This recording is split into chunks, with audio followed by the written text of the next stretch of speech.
feel like Gordon Bombay would have taken his career to even further heights. Everything's flashy, everything's cocaine, everything's Fun. Open wide for some soccer. I don't care what you think about what your personal thoughts are at home. I care that you hate the Cowboys. Call this college ruled. Welcome back, everybody, to the Sports Experience Podcast. Chris and Dom here, and today, before we get into this episode, as always, making sure you know we are recording down here at Engle Studio in downtown Tucson for all your audio needs, and also make sure you like, follow, and subscribe all of our social medias. We got to pump those numbers up, and also, please comment on our videos and our podcast. Just you have any suggestions as far as how to make the podcast better? Any episodes you want done, just let us know. Just let us know, Chris. Yep. And today we have a very special episode. We're starting off a block. Yeah. New block. A unique block for us, I'll say that. Very much so. A unique block because we are talking about professional WWE, WCW, those types of wrestlers who had careers in sports that aren't rigged, I guess. I was going to say, they started in unscripted sports, if you will. Most of them football and other careers. But today, I feel like we're talking about probably the most prolific wrestler who has the best of anything that anybody could have coming into pro wrestling. Got a real wrestling background. He has a real wrestling background. We're talking about Kurt Angle, Olympic gold medalist. Let's get into it. American hero, Kurt Steven Engle. I like that. Don't call me Ty Engle. Oh, beautiful. Born December 9th, 1968 in Mount Lebanon Township, Pennsylvania, which is a suburb of Pittsburgh. That's right. Right outside of Pittsburgh. 4 older brothers, one of whom, Eric, was also a wrestler. Dad was a crane operator and died in a construction accident when Kurt was a teenager. And this changed his life. It he sure said did. It made him dedicate his wrestling career to his dad, and you kind of see it because right here in when he's 16, it's this pivotal moment in his life, and he kind of turns and becomes this great collegiate wrestler. And it's crazy. He starts wrestling when he's at age 7, which is very early for that type of a sport. Yes. At least outside of Iowa, as we discussed in our Dan Gable episode. Go ahead and listen to that. He was an all-state linebacker in high school and football. Also on the wrestling team as a freshman, was undefeated on the freshman team. Qualified for state as a sophomore.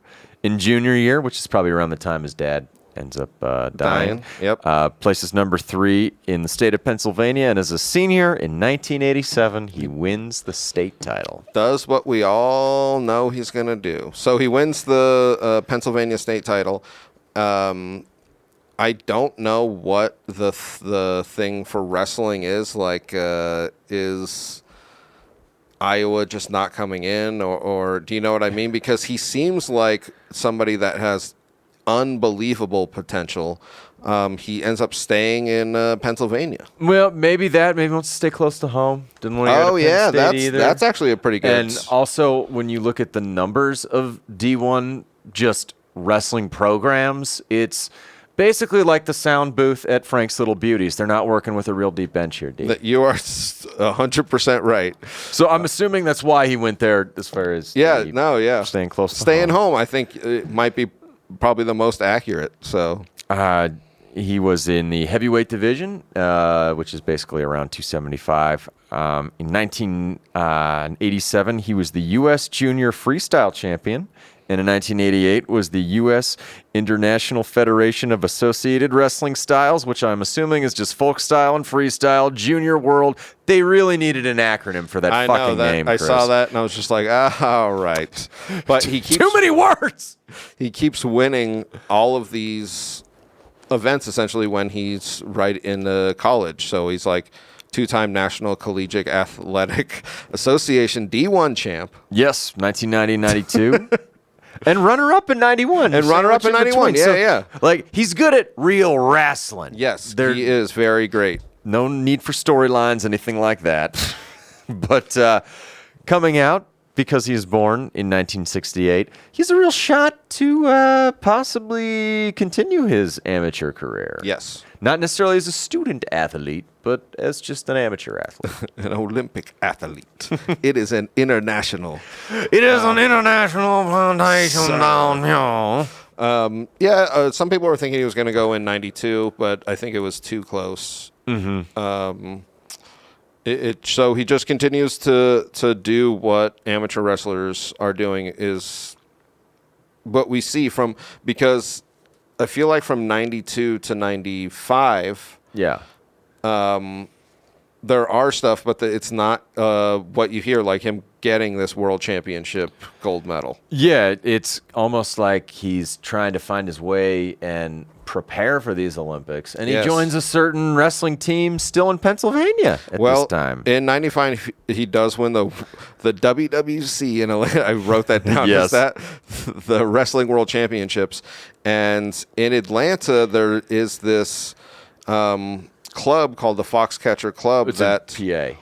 Oh, it's in PA. Yeah, it's not in Atlanta now. You're it's right. in Pennsylvania. You're right. I have that literally the next sentence that I was reading. That would have been hilarious. Atlanta. Atlanta wrestling. But he gets in, and this is literally the club, the factory that's making Olympic stars. You know what I mean? Dumping all of that DuPont money into Yes. it. Mind you, this program is being run by someone with severe mental illness. Yes. So he's in it for what would you say, like 6 to 8 months? Yeah, it's not like it's that long, but a couple of the guys who are involved in it are brothers who won Olympic gold medals in wrestling back in '84, I believe. Yes. So unfortunately, David Schultz, the head coach, ends up getting murdered by John DuPont. Someone who he viewed as a father figure too, David Schultz, Yes. after his dad. He said ended that up passing. Because, I mean, I imagine they were in the same circles, being that he was like a huge coach in Pennsylvania. You know what I mean? Like, they had to have been in these same circles. So it definitely wasn't just 6 months or whatever. So right after that, they formed the David Schultz Wrestling Club because they still wanted to. It's essentially all of the same wrestlers, and they were like, oh, we want to pay tribute to our coach who just got murdered. Exactly. It's so crazy going into the trials. It's not stop wrestling, but just stop wrestling for a murderer. That's right. So this happens in January '96, and then we go to the Olympic trials that year. And what happens to Kurt in these Olympic trials? He breaks and just want to. So he actually fractured 2 of his vertebrae. He hemorrhaged 2 discs, and they said he pulled 4 muscles, all in his neck. And he still qualified for this '96 Olympics, but he had to take this. He won the trials. He won the trials. That's what I mean. Yeah, it's not even still. Yeah, you're right. He's just not on the team. Yes, he was dominant for this heavyweight division. That's what everybody was saying, was just like, oh, no. This is a force that is like unstoppable. So he had to take this 5-month period off, essentially going into the Olympics just to rest this horrific neck injury. I'm thinking your average person, if they suffered this injury, would likely still be on disability now. Oh, yes. After they would suffering this in '96. They would have a weird limp. It would be a whole thing. Have the hand kind of like this. Hand a little. Fucked up. That's my little hand. This was strong. No, grab it. 5 months of rehab. I'm not laughing at the rehab. I'm laughing at the Scary 2 movie reference. He was saying during this time, though, he became a temporary addict to Vicodin. And this is something that we're going to dip back into in the WWE era, where this is his first venture into being addicted to something. Addicted to something. And not just winning. Not he's winning just while winning. he's addicted to That's right. other things. So makes it to the Olympics in Atlanta, wrestling in the heavyweight division. And what does he do, Chris? So let's get into this match Yes. against Iranian. Let me see. Abbas Jadidi. Abbas Jadidi. Awesome. And both of them are this is a unbelievably even match. We were talking about it before the podcast. I said I watched this entire match. If you had me say like who was the winner. If you had me judge it, I would be like, I don't know, outside of what literally the commentators say, why Kurt ends up winning. So I just want to go over Adibi gets the first point in like the 2.5 minute mark. Engle gets a point later in the match with a takedown. Yeah. So that right off the bat, the second point, which is for whatever reason is good. They both have 2 passive penalties or whatever you want to call them when they're being too passive. Stalling, yeah. Yep. And then right at the end, Kurt shoots and gets not a point, but almost is like the closest you'll get to a point without getting it.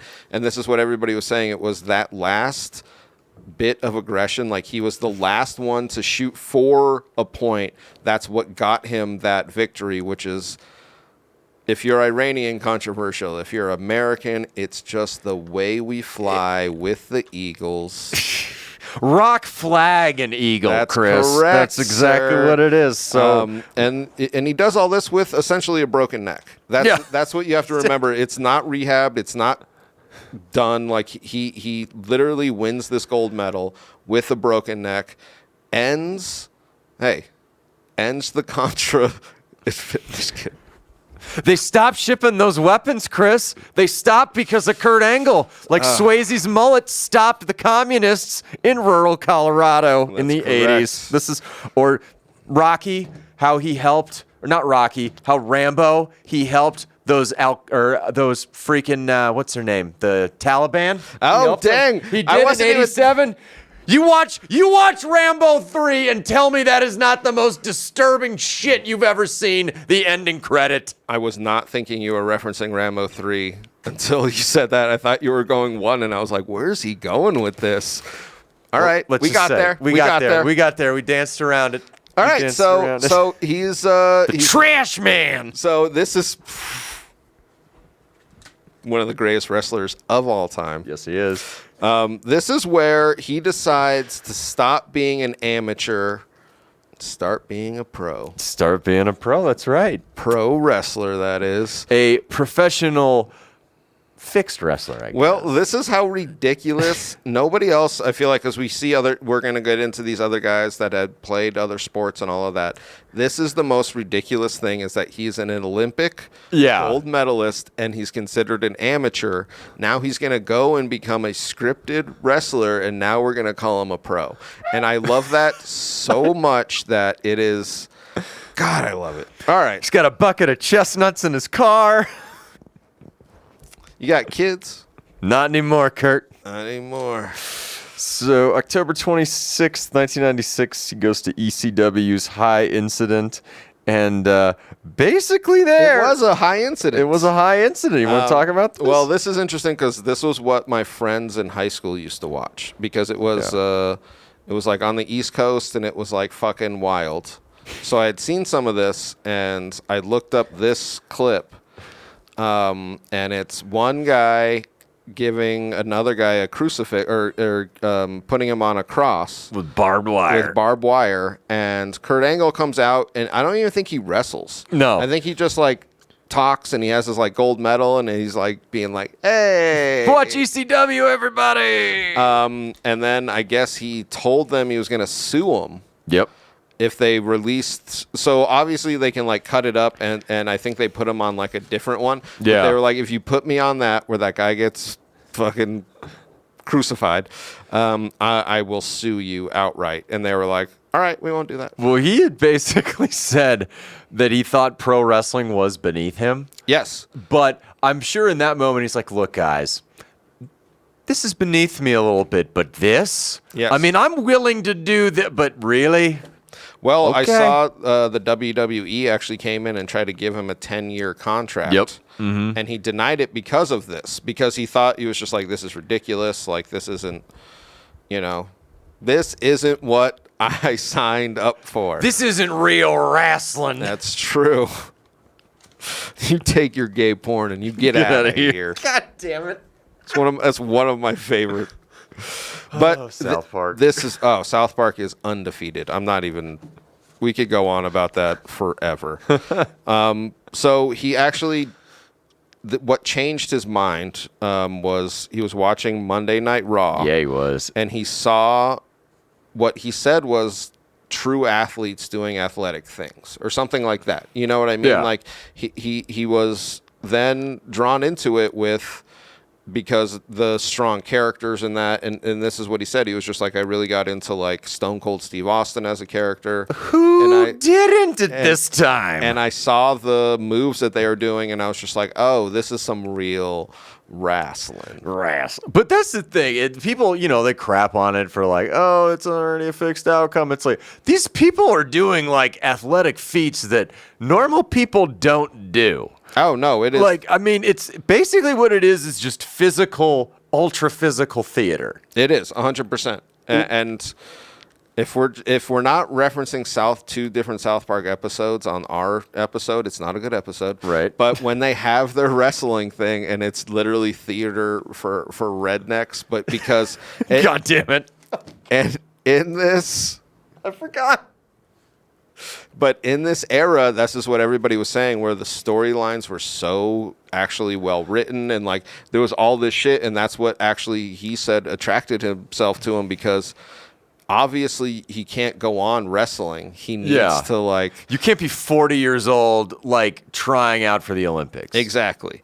So he finally signs a contract with WWE. It's a different contract now. It's a tryout contract. It is. And he starts to train with, sorry, I'm trying to look up who this was. Dory Funk Jr., who was a legend in training professional wrestling, because it's not like wrestling. You have to throw people soft. There's so many things that like, or you're legitimately going to hurt people, You're which gonna sit on some guy's face like the revolting blob. Chris. Exactly. Killed him. He was supposed to pinch me twice. When he was running short of air. Oh God, that's a reference that will. All right. Who would steal 30 bag lunches, Chris? They're just laughing, eating lunches. So he signs up. God damn. And it's the Funkin' Dojo. That was what I. Yeah, I love that. Where he went to the Funkin' Dojo, and they said that his development was so quick that they were surprised, because a lot of the times they just don't get, especially coming from wrestling, it's too rough. Whatever, you know what I mean? There's just shit that you have to learn. He really ascends his way through the amateur ranks. But he like embraced the guys that were doing well in the WWF then. He like embraced kind of that style, like, all right, this is how I have to play a certain type of character. I'm already athletic enough. They just show me the moves, I'll learn those. But like he like really got into the non-wrestling side of it. Well, that's what Vince McMahon, who was the owner of the WWF at the time, said, that he was just like, we were all impressed by his wrestling skills, and then he would get on the mic and we were like, oh shit, he's not, because he kind of looks maybe like he's got some other kind of strength. You know what I'm talking about? Like a different kind of strength. But he fantastic. He was like, and this is what people are saying throughout his pro wrestling career. They were like, we never thought he was that funny, and man, was he actually funny. Obviously, like writing, but it was, him developed this character as Kurt Angle. So John Cena still acts. I mean, there you go. Not working with the deep bench, are we? So, and this is something I actually found kind of interesting. First match, and they called it this is what I'm trying to look up.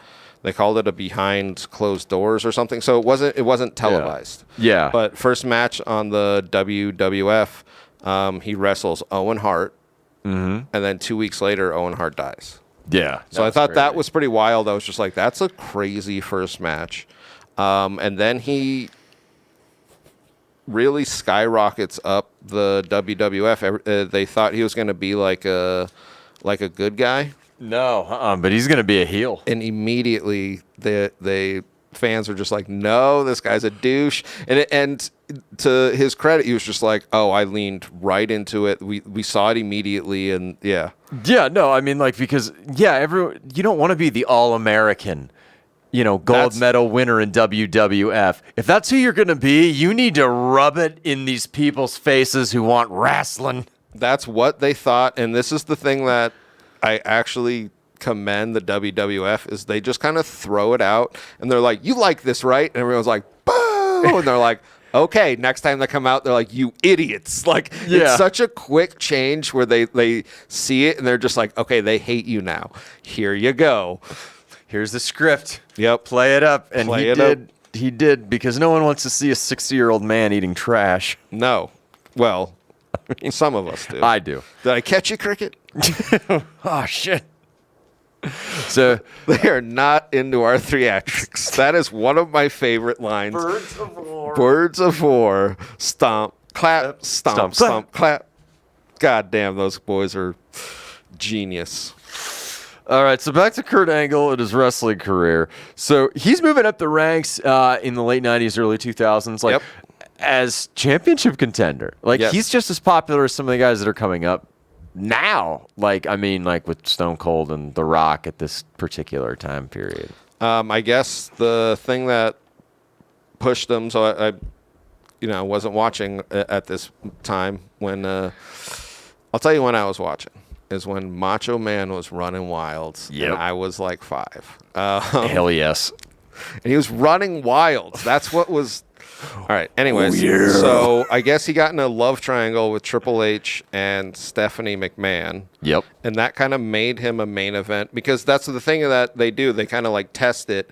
And then he got a championship belt. Mm-hmm. So, like, he went from being, like, this huge storyline to being a champion, and he was, like, the suplex champ. Mm-hmm. I don't know if it like, I went through, like, a highlight thing, and it was just like, oh, this guy can just throw anybody around.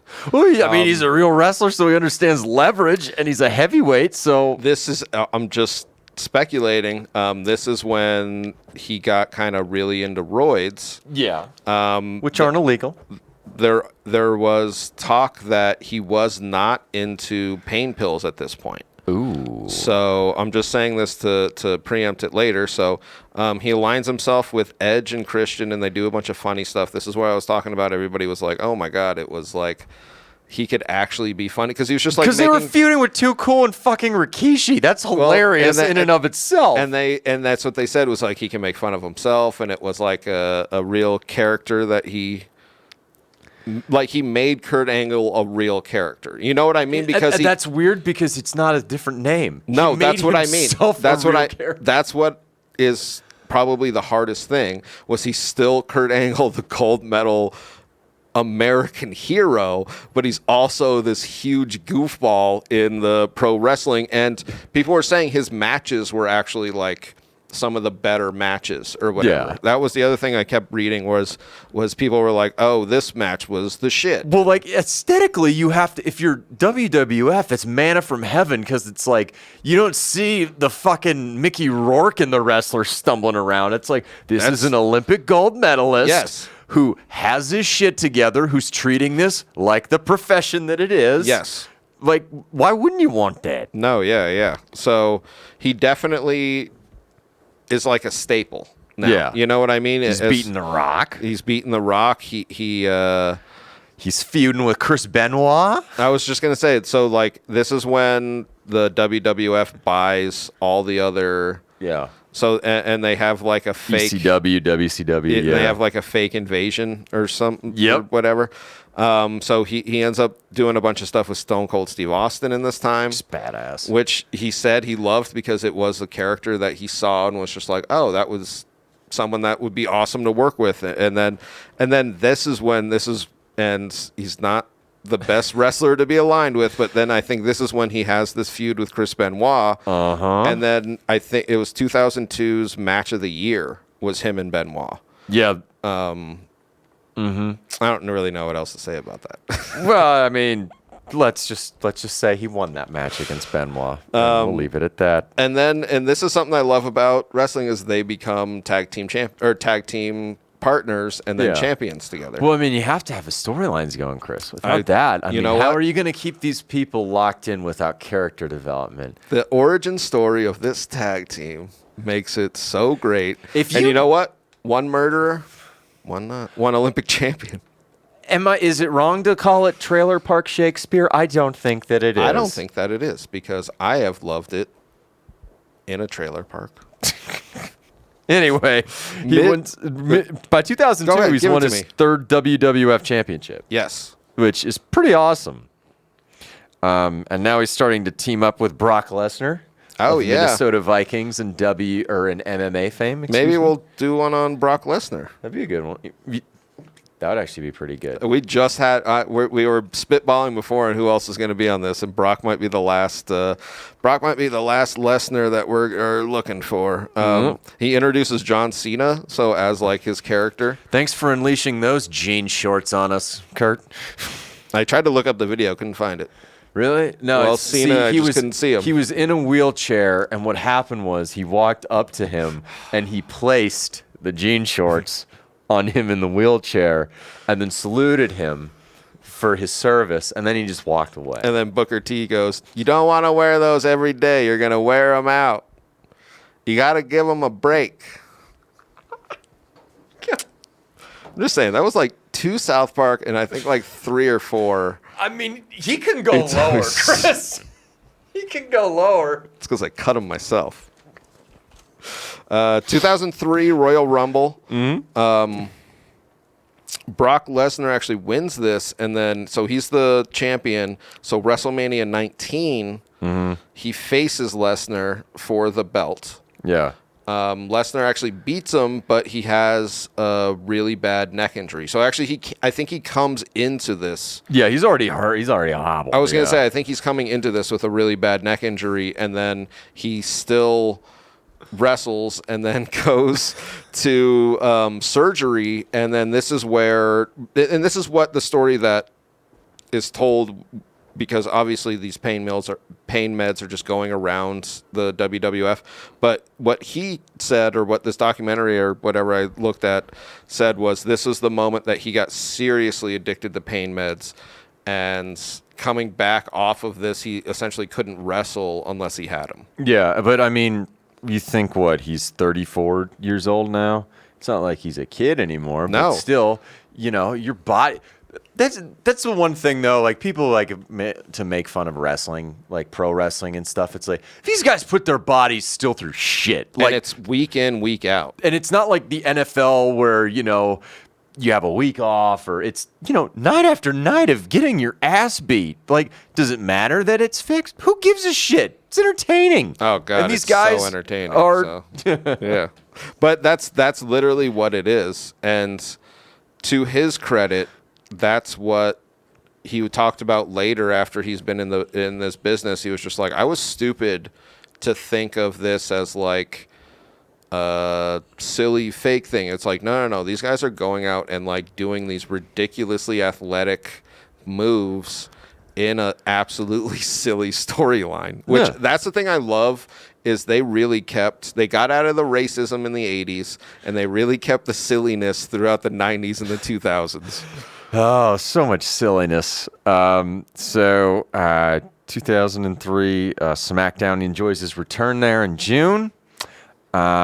He has a win against Lesnar and the Big Show in the triple threat match, and wins his 4th WWF, I don't know what they're calling it now, title. Yeah, I was just going to say, I always want to call it WWF, and when I do, I'm just like, no, that's not it. That's the World's Wildlife Fund. Wildlife with Federation. the panda logo. Yep, with the panda. And they sued him so many times to get him to change it. Hi, Mr. Panda Boy.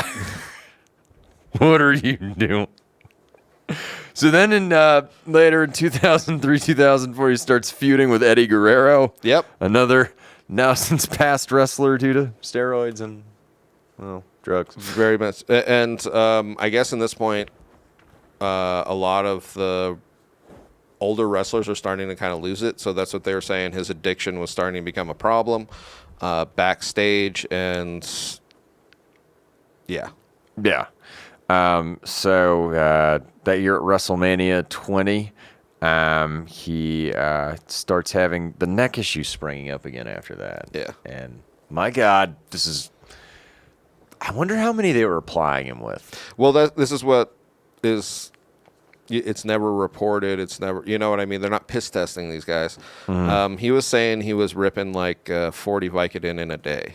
So on a wrestling, you know what I mean? Yeah. Where he would have to go out and wrestle. which means he was probably ripping like 5-6 on a regular day, or whatever, 5 to 15, and then on like a heavy day, he was just like, oh, I was doing. I took 9 once in a sitting. Wouldn't recommend it. That's what I mean. Is he was really addicted to pain meds, and then just like the WWE, they're kind of looking for ways to cut ties and make it look okay. You know what I mean? Make it look like it from natural causes. All right. So where do you want to go next with this? So he's about to kind of get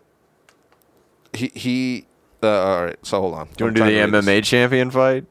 That's what I want to almost end on. So he has this thing called the wrestling machine, and he starts doing the leg lock a bunch. Yeah. And he starts like suplexing a bunch of guys, and people are saying like in this era he was getting a little too rough. Yeah. And then we get to this MMA fight where the for whatever reason the WWE was trying to bring in MMA into it, and they had these 2 guys that won, right?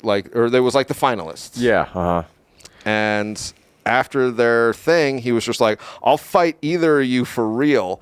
And what everybody said, they were like, this was completely unscripted. Nobody fucking wanted him to do this.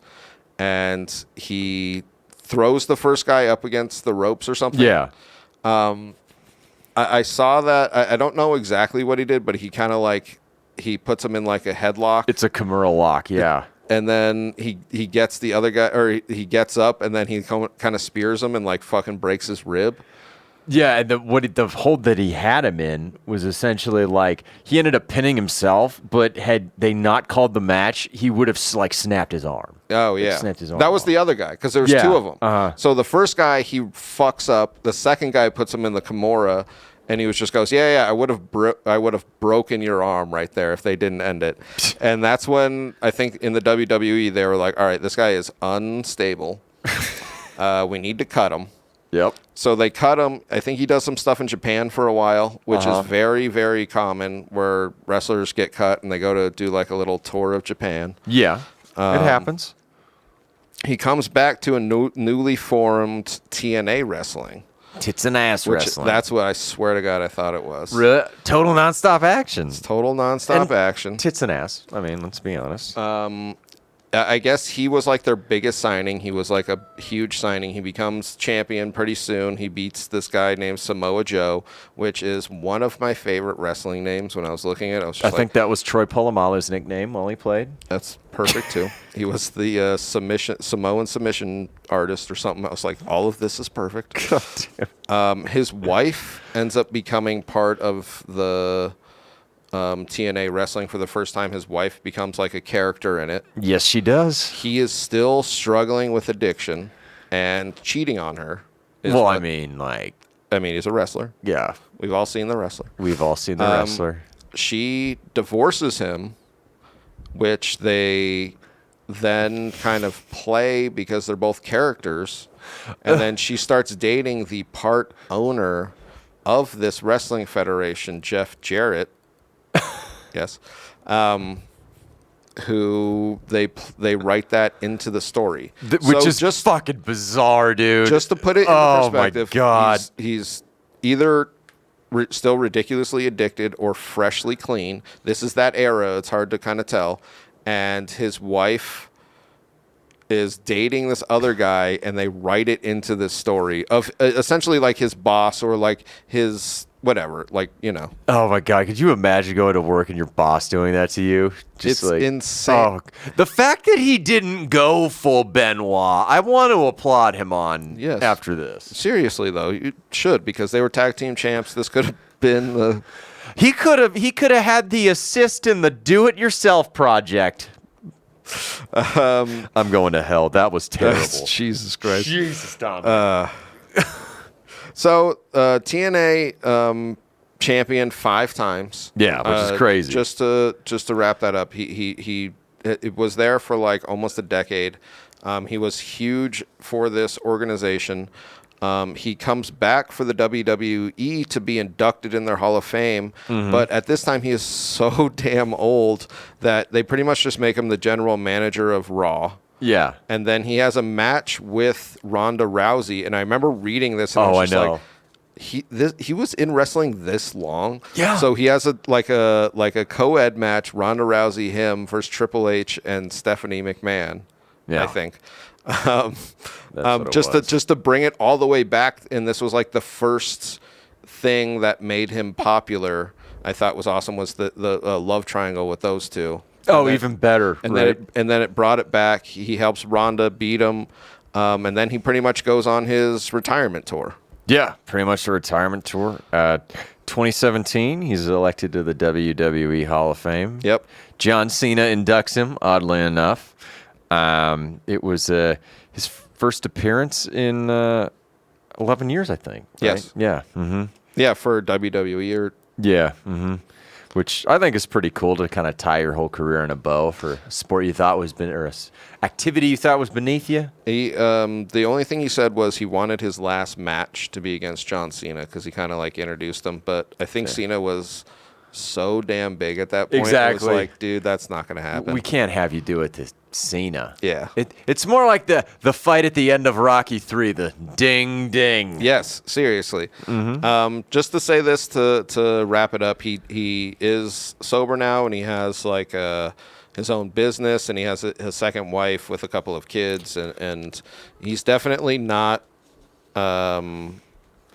and this is what I was fearing when I was researching him. You know what I mean when we find shit about people? I was just like, is this literally the story of the wrestler? Because I know that's a ton of them go down a dark, dark path. Exactly. And I'm just so glad that he definitely it went like dark and then definitely came back because he's an Olympic champion, an American hero, and just off of that story of him going and winning the Olympics with his dad dying and the Foxcatcher thing and all of that, I was like, oh, we would have done an episode on him right here. He's like a mix of bigger Dan Gable and Mickey Rourke. And then Randy Ramjam, man. Mickey Rourke. He is. I said it. He's doing it, and he doesn't have to see any Marissa Tomei C-section scars at the strip club. Good for you. Great job, Kurt Angle. Thank you.